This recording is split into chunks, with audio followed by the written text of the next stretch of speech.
سالی که من با باباتون هستم همیشه آرزو داشتی همچین روزی برسه.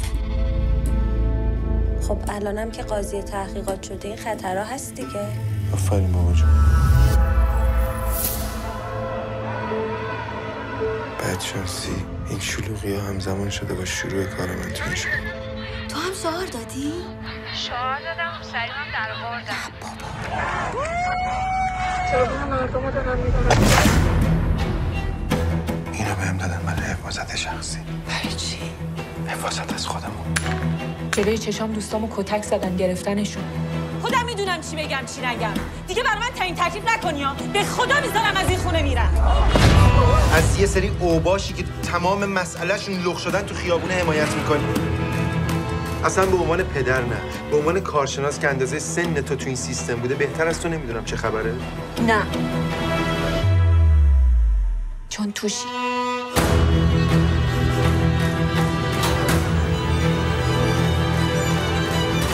نگرانی خانوادت بفهمن چی کاره ای؟ میدونستی بابا تو قاتله؟ تو خونه خودم احساس ناامنی میکنم. Já disponível.